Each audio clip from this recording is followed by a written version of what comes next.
mo rí àwòrán Aláàfin kan ní ọdún 1925 níbi tó ti múra bí àwọn ará Benin. Ẹ jẹ́ kí n fi hàn yín pé Aláàfin ni. And ibi tí mo ti rí pépà náà ni the British Newspaper Archive. Ibẹ̀ náà ni mo ti rí pépà náà ní website wọn náà lẹ́dẹ̀ ń wò nísàlẹ̀. Ẹ jẹ́ kí n zoom in sí image náà sì ní ń wò ẹni tẹ́ ń wò Aláàfin náà ní ẹni tẹ́ ń wò níbi tí òun dẹ̀ ni wọ́n tàgì pé the chief of Oyo ṣe ti rí ó sì analyze aṣọ tí Aláàfin wọ̀ òun náà lè ń ka yẹn ló analyze irú aṣọ tí Aláàfin wọ̀ òun náà lè ń rí yẹn ṣe ti rí mi fẹ́ fi ẹnu ara mi sọ fẹ́ kẹ́ fojú ara yín rí ni torí bá a ṣe máa ń ṣe lórí ìkànnì nìyẹn òun dẹ̀ tún padà wò yìí ó dẹ̀ ní the chief òun lè ń wò yẹn the chief of Oyo ṣe ti rí bẹ́ẹ̀ nǹkan tí mo fẹ́ kíkà ni mo ń sọ yẹn ní Ìbàdàn dẹ̀ ló ti ṣẹlẹ̀ so mo rò pé lè ti kọ́kọ́ clear yìí bó ẹ jẹ́ ká wá sọ̀rọ̀ nípa event náà ṣe ti rí newspaper náà ni ẹ jẹ́ ká wo source ibi tí newspaper náà ti wá ibi tí mo fẹ́ kíkà ní the Prince of Wales tó wà lókè yẹn ibi tí mo fẹ́ kíkà nìyẹn ṣe ti rí the Prince of Wales ilé nǹkan tí mo fẹ́ kíkà gangan nílé the Prince of Wales ṣe ti rí báyìí èmi kọ́ ni mo kọ́ and ẹ máa rí ìgbà tí wọ́n ṣe pépà yẹn nísìn this particular newspaper ìgbà tó jáde ẹ máa rí date ẹ nísìn máa fi hàn yín nísìn.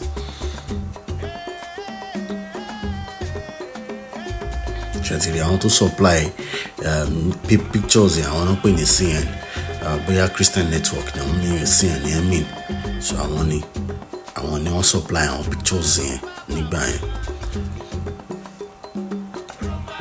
ṣe ti rí ibi tí wọ́n fẹ́ kẹ́ kànsìn ó ní the illustrated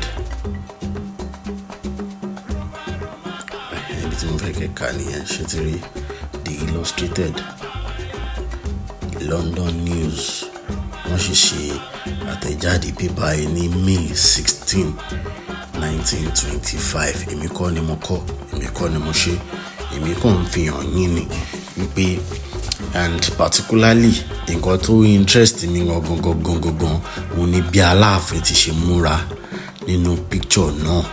Ẹ jẹ́ ká wo àwọn nǹkan tó tún ṣẹlẹ̀ ìgbà tí Prince lọ sí Accra lélẹ́yìí tó ti rí orí ọ̀nì crocodile níbi tí wọ́n ti kọ caption sí pé ṣe ti rí mi ní ká fún yín ojú ara yín ní kẹfì rí òní yìí.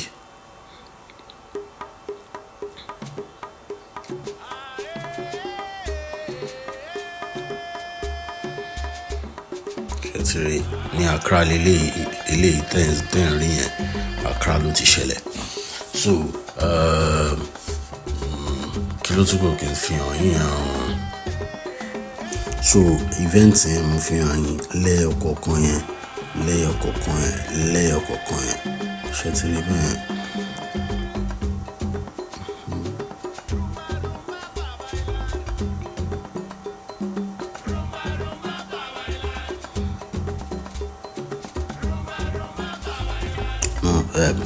Caption the picture yẹn òun náà ni ẹ̀sìn ká yẹn ìgbà tí Prince lọ sí ọ̀dọ̀ Aláké nìyí àwọn ilé ìgọ̀gọ̀ ló kọ́ mi ṣe ti rí bẹ́ẹ̀ mi ò really ní interest nínú àwọn ti Kánò yẹn sí nǹkan tó kọ́ mi ṣùgbọ́n táwọn ti ilẹ̀ Yorùbá gangan òun ló kọ́ mi ṣẹlẹ̀ ti rí ibi tí mo fẹ́ kẹ́ka ilé tó kọ́ Aláké back from Ìbàdàn yìí ibi tí mo fẹ́ kẹ́ka nìyẹn so bẹ́ẹ̀ mo fẹ́ kẹ́ka ó wá ní nǹkan kan tí mo ti fẹ́ fi hàn yín nínú image yìí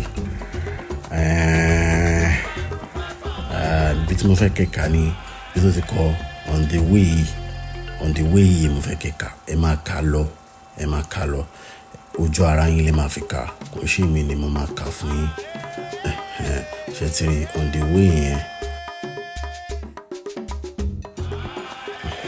ẹ máa kà lọ bẹ́ẹ̀ yẹn.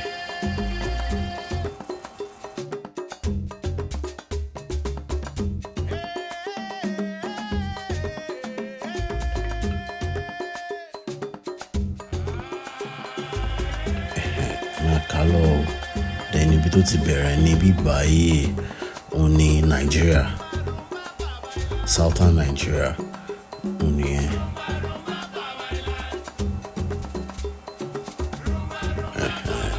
Ẹ máa kà lọ ẹ jẹ́ kí n padà síbẹ̀rẹ̀ kẹrí again. Nigeria.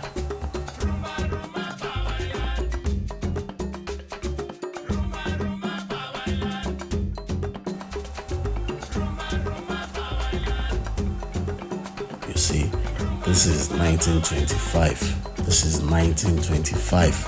Èmi kọ́ ni mo ṣe ìwé, èmi kọ́ ń fi hàn yín pé kẹ́ ẹ jẹ́ ká jọ rí ni so that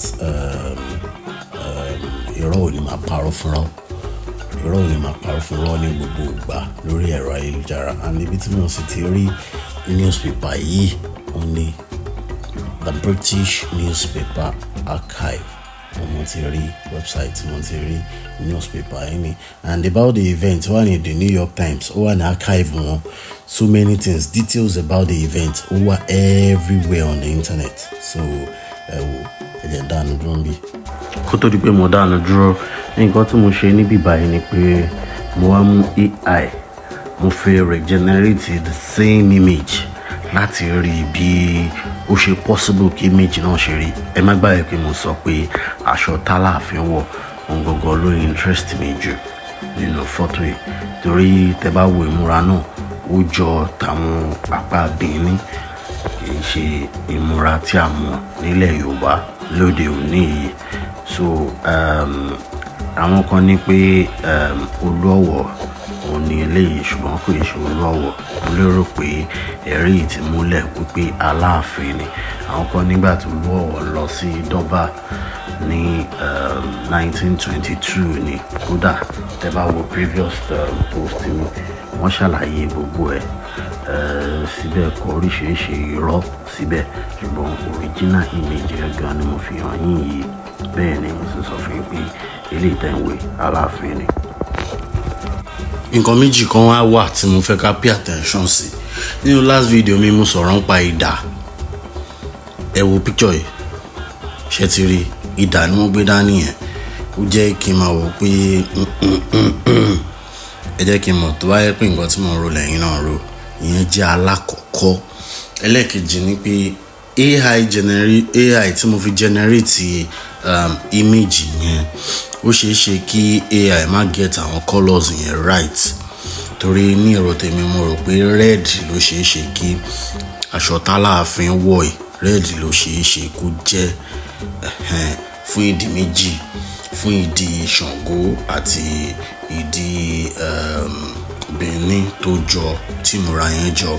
Then èèyàn kan tún wá comment abẹ́ fídíò tí mo ṣe kọjá wípé ṣé a ti gbàgbé pé Ewéka the first tó jẹ́ ọba Benin àkọ́kọ́ lẹ́yìn Ọ̀rànmíyàn àti Àjàká pé tẹ̀gbọ́n tàbúrò ni wọ́n. So ó ṣeé ṣe kí ìmúra yẹn náà wá láti ibẹ̀ yẹn náà. Ẹ jẹ́ kí n mọ nǹkan tẹ́yin bá rò ní comment section. Kò ní jù báyìí lọ. Ẹ má gbàgbé pé Yorùbá pọ́nbélé ni wàá máa rán wa létí ibi tá a ti ń bọ̀, ibi tá a dé àti ibi tá a ti ń lọ gẹ́gẹ́ bí Yorùbá. Kí ìtàn òdodo má bàa parun la sì fi dá ìkànnì sílẹ̀, a sì pè ní Abinibi. Ǹjẹ́ kó wá tó dìgbà mi, ẹ má gbàgbé láti like ara yín.